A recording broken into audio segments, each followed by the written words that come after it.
Hey everybody, welcome back to my channel. My name is Leah, and if you're new here, I want you to go ahead and hit that subscribe button because my channel is all about helping notaries to be successful in their business and ways for notaries to actually earn money in their business. So I like to hold these like mini training sessions, if you will. You may have seen my mock signing video.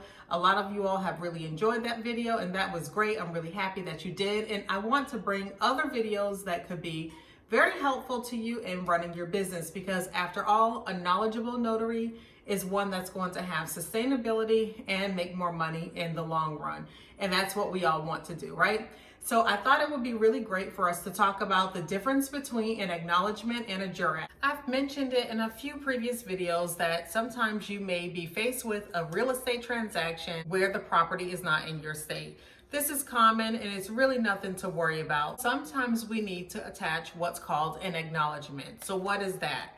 An acknowledgement is basically a document that the signer would sign where they basically are attesting that they are who they say that they are and that they are signing the document voluntarily. From state to state, the wording on the acknowledgement may differ.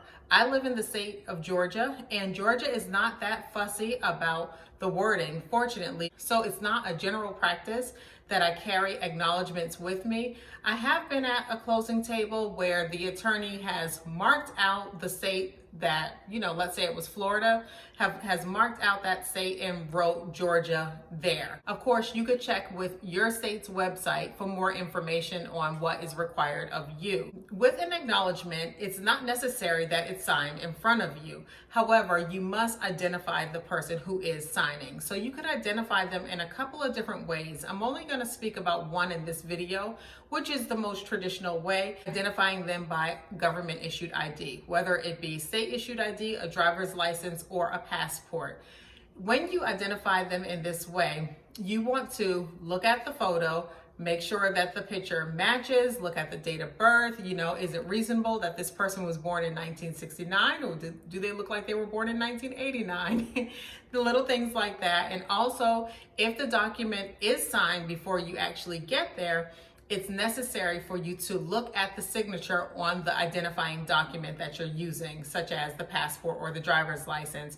And is it reasonably close to the signature that is on the form? Another thing that you could actually do is have the signer sign a blank sheet of paper, because in my state, in Georgia, when you go to get your driver's license, there's a box, and your signature, I swear, it comes out so squiggly.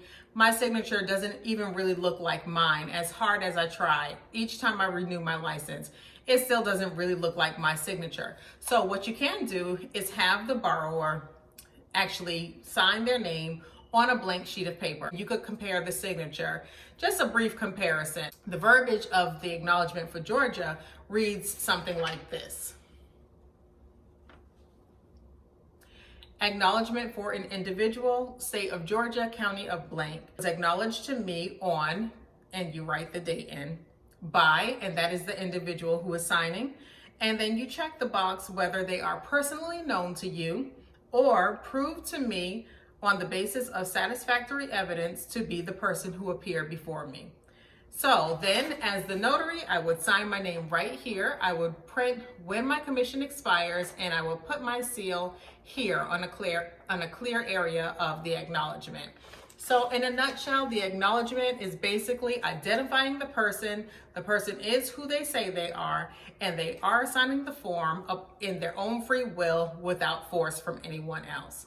So now that we got that down packed, that wasn't bad at all, right? Let's go ahead and talk about jurats.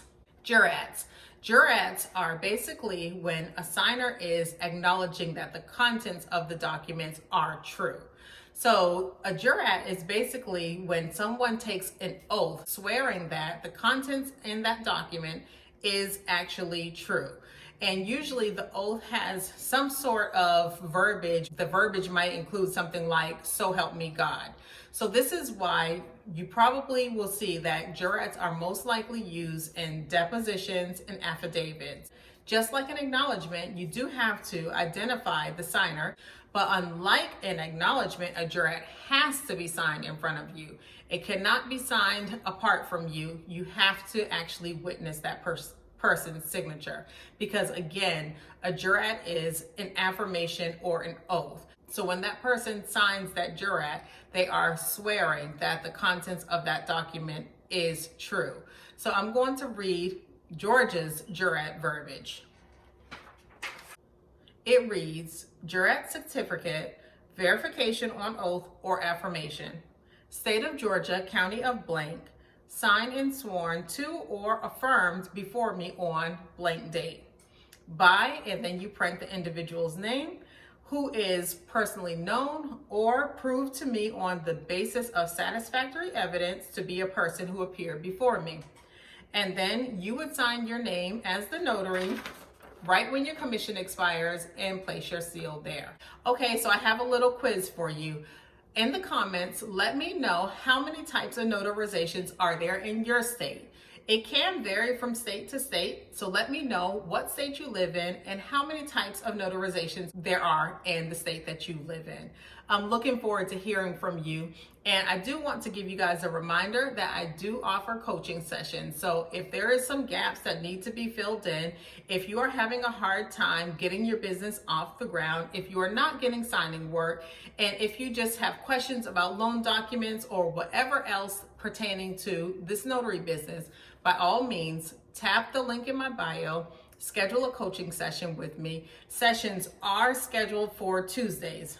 I have received a few emails from you guys asking me for specific stuff pertaining to you and getting your business off the ground, but I kind of think that since I have made a provision for coaching, then I think that you should pretty much invest in yourself and take me up on the coaching. If you found that I have been valuable to you, if you find that I have actually imparted information that was helpful to you, then by all means, you would get so much more when we actually coach one-on-one together.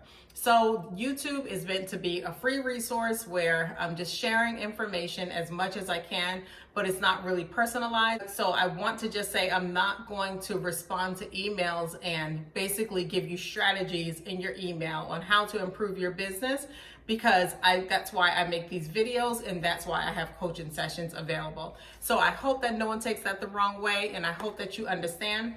I look forward to assisting as many of you guys as I can, and until tomorrow, I will see you guys later. Bye-bye.